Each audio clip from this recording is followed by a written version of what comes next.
Olha, hoje vamos falar, né, sobre um assunto importantíssimo, que é câncer de mama e prevenção. É claro que quando a gente recebe um diagnóstico, seja ele qual for, a gente tende inicialmente a ficar abalado. Mas a gente sabe o quanto que o lado emocional da mulher faz toda a diferença também, não é, doutora? Sem dúvida. Principalmente porque a mulher, ela é, na maior parte das vezes, o esteio da família, né? Então, essa mulher que cuida da mãe, do pai, do marido, do cachorro, da filha. Fica sempre em último plano, E né? é o momento dela se permitir e pedir ajuda.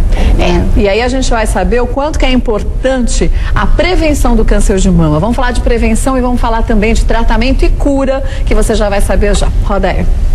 O câncer é considerado traiçoeiro por agir silenciosamente. Estudos revelam que daqui a um ano, 1 milhão de mulheres serão diagnosticadas com câncer de mama no mundo.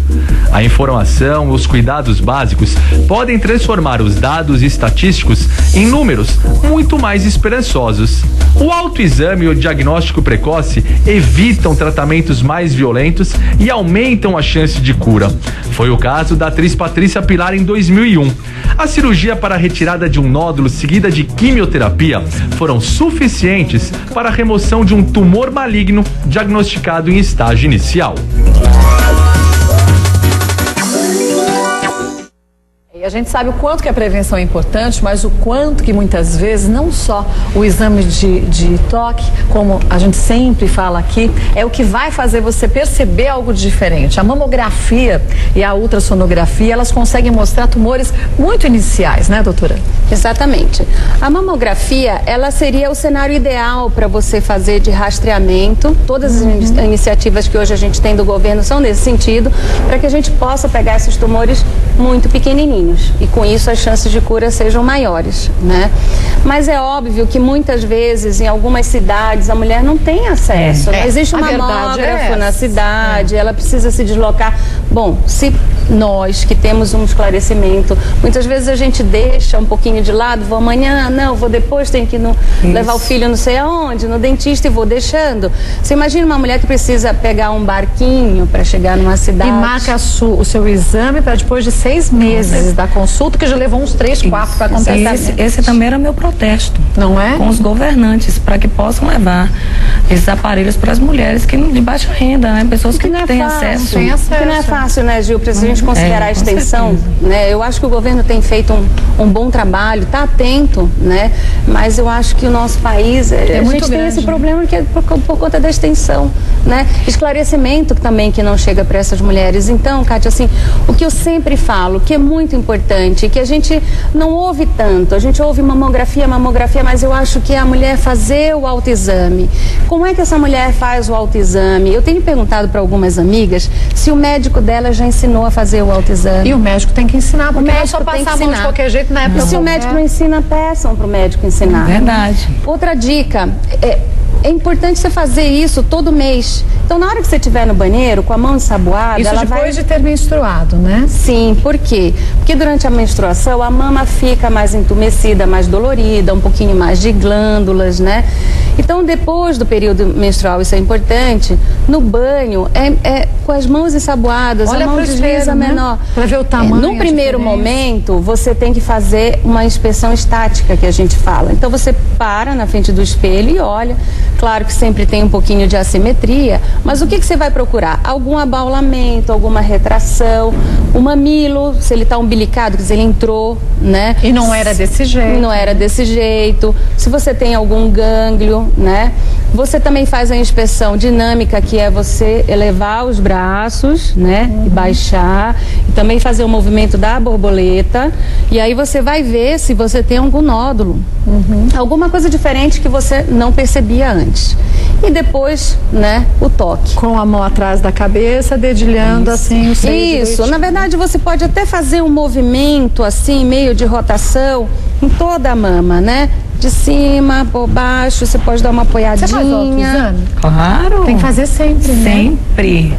ficou ali ligado. E outra coisa também que eu fiquei sabendo, uma palestra que eu fui, sobre as pessoas, que é importante a doutora falar, que usam prótese, né? Porque é diferente, né? A gente não consegue tatear do mesmo jeito. É mais complicado. E outra coisa importante, palpar a axila também, né? Aqui também, acima da clavícula, né? Às vezes a gente tem aqueles gângliozinhos que também podem dar um sinal de alerta pra gente. Quer dizer, essas são as primeiras atitudes quando o assunto é prevenção. Mas não deixar de ir ao ginecologista, porque por mais que às vezes, né, a gente consiga fazer o autoexame, a gente muitas vezes não sente com a mesma sensibilidade que um médico. O médico, se a gente vai anualmente fazer um exame, o câncer dificilmente, de a noite para o dia, de um ano para outro, ele já se torna num estágio avançado, quer dizer. Porque a gente tem que fazer o preventivo, porque a gente também não pode esquecer, hoje o colo de útero, ele está muito mais controlado, né? Ele está em menor incidência que o câncer de mama, né? Nas mulheres é o segundo tipo de tumor mais frequente, tirando os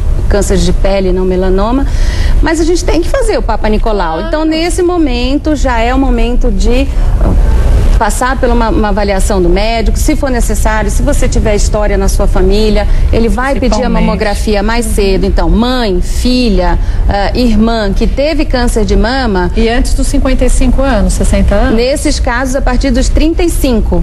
Não, mas se os nossos parentes, as nossas parentes tiveram câncer antes dos 60 anos, né? Isso, se elas tiveram... Exatamente, exatamente. Olha, a gente tem agora o depoimento de algumas mulheres que fizeram parte do documentário Mulheres de Peito. A gente vai assistir e depois vão conhecer a história da Mirella Janotti. Veja aí.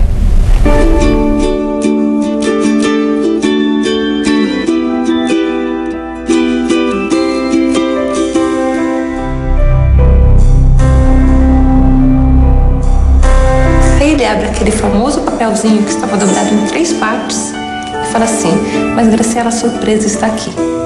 Tem uma malignidade. Nós vamos usar todas as armas, né, que for possível. Você vai fazer a quimio mais pesada, você vai fazer radioterapia, tem que tirar o seio todo, né? E talvez a gente consiga salvar o teu bico. Ele falou assim: olha, Márcia, você tem que ser forte, né? Ter a cabeça no lugar. Dá pra se tratar esse câncer e preservar o teu filho. Eu tava com um bebê na barriga, eu não queria, né? Eu queria meu filho. Tá caindo bastante, como o médico falou, depois de 2 semanas o cabelo começa a cair.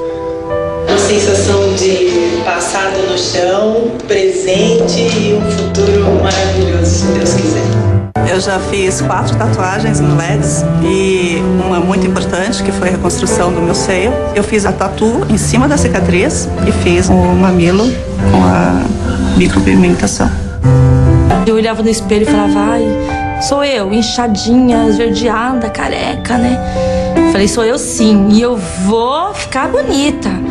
Maquiagem, sempre maquiagem. A sobrancelha caiu, os cílios caiu. A sobrancelha resolvia com lápis preto, passava o lápis, né? Uma base, um blush, um batom. Tava linda. Você está viva. Vamos viver. Vamos escolher viver. Foi muito bom saber que a gente sobreviveu. Essa frase é muito marcante. Você está viva e tem que querer viver. Eu acho que foi bem isso que você sentiu também, né, Mirella? Foi. Você teve câncer de mama aos 39 anos. Foi. Sua família tinha caso de câncer de mama, não? Ninguém. Todo mundo, por Deus, infartava. Melhor morte. Por Deus, infartava. Melhor morte, né? Quer dizer... O câncer é difícil. Você acordar, você tem um sonho gostoso, aí você acorda e lembra que tá com câncer. É muito difícil encarar isso. E você recebeu o diagnóstico, fazendo o autoexame, você percebeu ou não? Eu descobri um nódulo no banho, ensaboando, em 2003. Por 3 anos eu acompanhei esse nódulo, tava tudo certo, tudo benigno. Ele era benigno? Ele era benigno, pelo menos mas que nada diziam. como o tempo pra gente conhecer as pessoas, né, Cássia? Depois de 3 anos ele virou maligno e aí eu já tava com 4 tumores. Eu tive que tirar os 2 seios, um pra prevenção. Diga, Bela.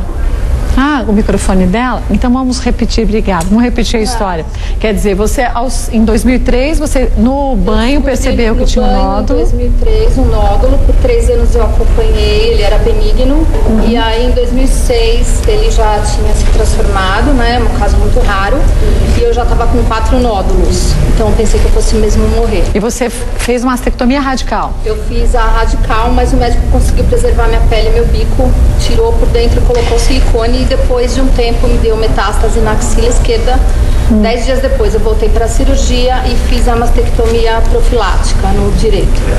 E aí, isso em 2003? Isso em 2006. 6. É. E aí, como você estava contando aqui da sopa de pedra, eu peguei uma pedra e transformei numa deliciosa sopa de pedra, entendeu? E eu acho que é assim, é verdade.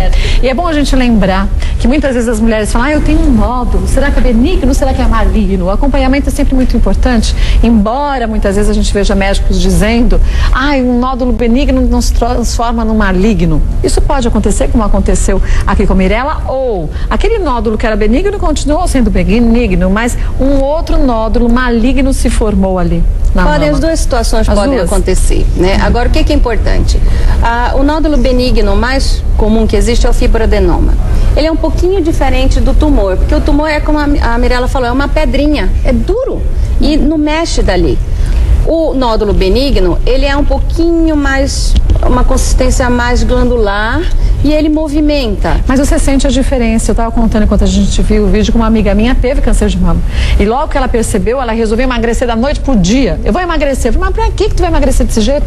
Eu vou. No que emagreceu, depois de uns 15 dias, ela percebeu um nódulo. E ela falava pra mim, Kátia, pega pra você ver. E ele era duro, como uma bolinha de gude. Eu pegava no meu peito e falava, mas o meu às vezes também fica, mas não é desse jeito. É muito diferente. Quando você pega, você sente que aquilo não é normal. E o que é interessante? Quando a mulher tem um nódulo benigno, às vezes isso pode atrapalhar um pouquinho, porque ela pode sentir um outro e falar, opa, isso daqui é a mesma coisa, deixa, quando eu for no meu médico, né? Então, isso é uma coisa que a gente precisa ficar atento com relação aos nódulos benignos. Durante a cirurgia, como aconteceu com a Mirella, quer dizer, principalmente hoje em dia com a medicina, no avanço como está, quando se percebe que a mulher tem um câncer de mama, independente do estágio que seja, e há a decisão da cirurgia, no momento da cirurgia já se faz ali direitinho a retirada do câncer e também uma retirada segura de uma área maior para ter certeza, e isso um exame laboratorial durante o ato cirúrgico, para não ficar uma única célula de câncer espalhada pela mama, né? Exatamente, é o que a gente espera, né? Por isso que é importante o que a Gil está trabalhando, né? As campanhas de prevenção. Pensa, se você tem um tumor do tamanho de uma ervilhinha, a chance de você tirar esse tumor e tirar uma margem de segurança é muito maior do que se esse tumor for do tamanho de uma azeitona ou de 5 centímetros, que são já os estadios mais avançados, tamanho de uma ameixa. Você imagina, um tumor do tamanho de uma ameixa, o que você tem que tirar do seio? Às vezes você tem que tirar a mama inteira, parte muscular, inclusive, não dá nem para você fazer, como a Mirella fez, já uma plástica no ato cirúrgico, né? Então, quanto menor esse tumor, mais chance que a mulher tem de manter a sua estética, de manter o bico, né? De ter uma cirurgia mais segura e de depois, em seguida, fazer um tratamento que possa garantir a cura. Como a quimioterapia. Existem vários tipos de quimio, né? É o que a gente vem falar já volto rapidinho pra gente falar de quimioterapia e falar também o quanto que você tem que, primeiro, trabalhar sua autoestima sempre. A gente tem um passo muito importante na cura de qualquer doença. Se a gente não quer se curar, dificilmente os médicos conseguem fazer alguma coisa. Tem que partir da gente. A medicina está aí com grandes avanços, mas a gente nunca pode se entregar. E a gente também tem que pensar em algo importante. Deixar sempre o nosso corpo, isso para combater todo problema, sempre saudável. Olha, a gente sabe o quanto que a quimioterapia também tem se modificado e avançado no combate ao câncer, mesmo naqueles cânceres, naqueles tumores já mais avançados. Hoje, quando se escuta a quimioterapia, a gente não fala de uma droga, mas de várias. Quer dizer, é importante também a gente saber disso e saber que a medicina a cada dia vem com novas descobertas para nos ajudar, né? Com certeza. Não só a quimioterapia, né? Mas nós temos hormônio. Mesmo os métodos diagnósticos avançaram muito hoje, né? Hoje a gente tem a mamografia 3D, por exemplo, né, que é muito mais específica. Mas falando de tratamento, além de quimioterapia, de hormonioterapia, a gente tem hoje as drogas-alvo, né, que elas vão atacar especificamente aquela célula de câncer.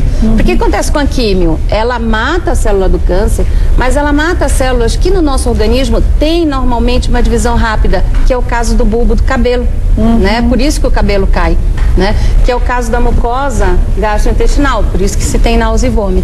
que é o caso das células do sangue, por isso que dá anemia e que dá baixa imunidade. Né? Então hoje tem se estudado muito, essas drogas-alvo são o ponto máximo assim, de discussão, mas evoluiu muito. Em se tratando de câncer de mama, que é um tumor que responde muito bem, seja quimioterapia, hormônio, drogas-alvo, a gente tem um arsenal imenso. Então a gente vai desde um 38 até uma bazuca. Mas tudo a partir de um diagnóstico que tem que ser muito bem feito e que a mulher tem que conhecer o seu corpo acima de tudo, né? Assim como a Mirella percebeu durante o banho a importância de se fazer o autoexame, quer dizer, se você não tivesse feito, quando você saberia que você estava com câncer? Não, né? Aí não teria mais jeito, né? É verdade. Se eu tivesse deixado, não teria mais aquilo. A gente falar que é fácil, não é.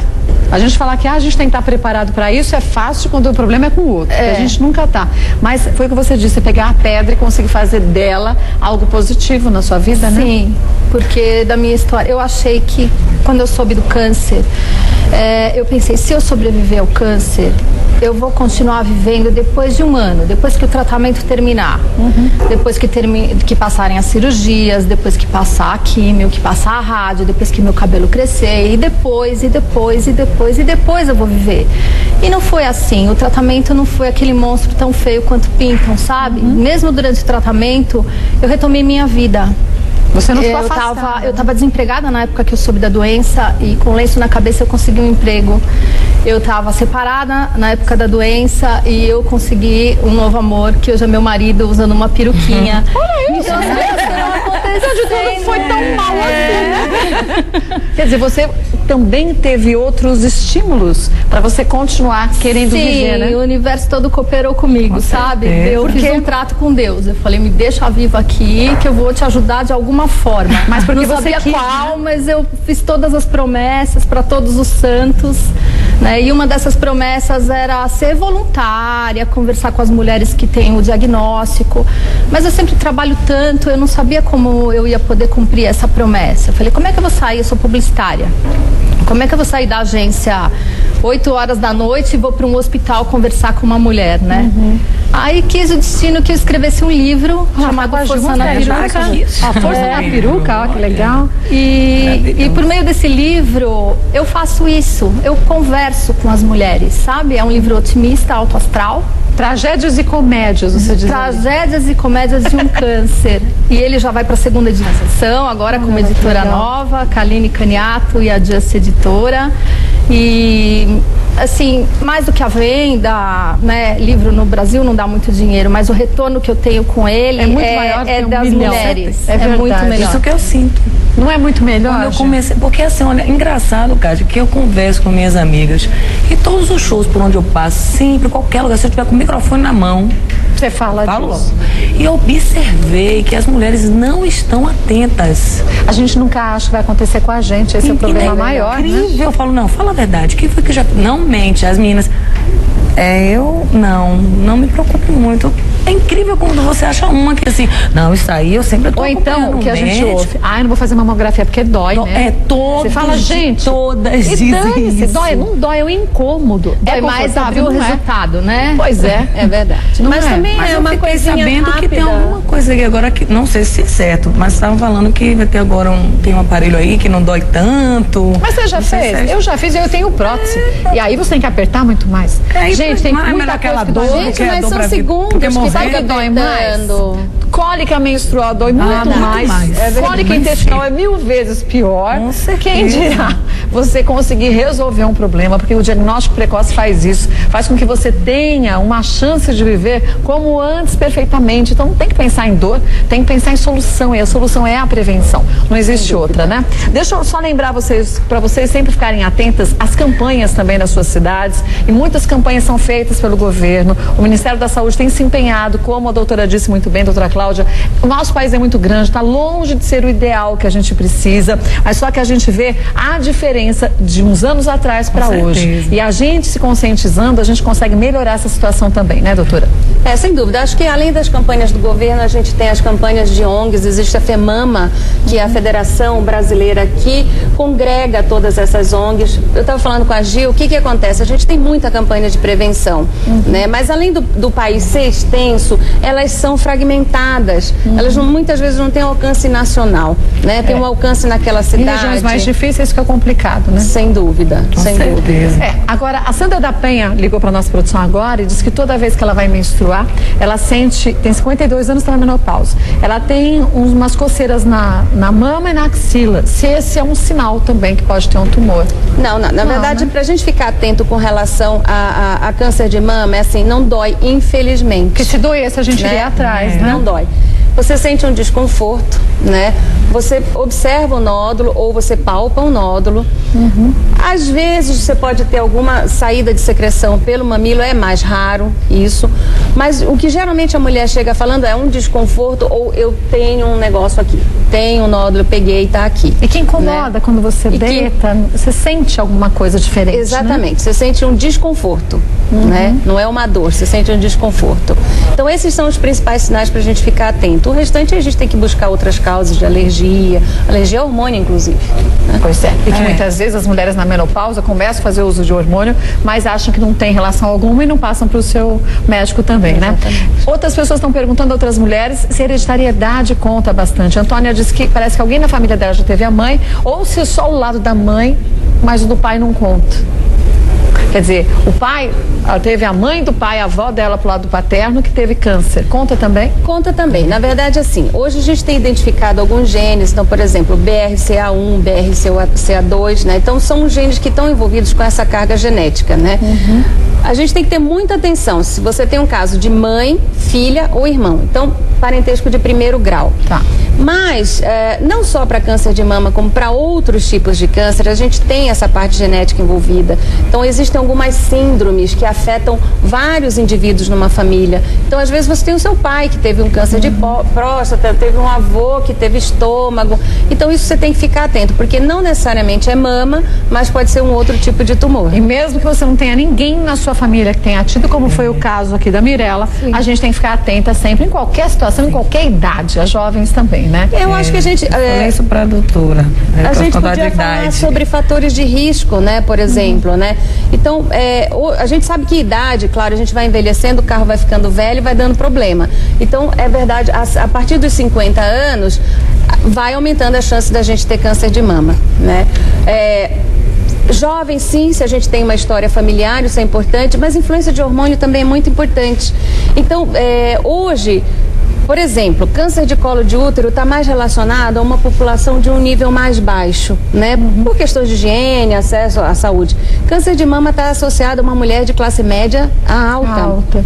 Porque é uma mulher que está focada no trabalho, então ela não tem filhos, ela tem uma gravidez muitas vezes...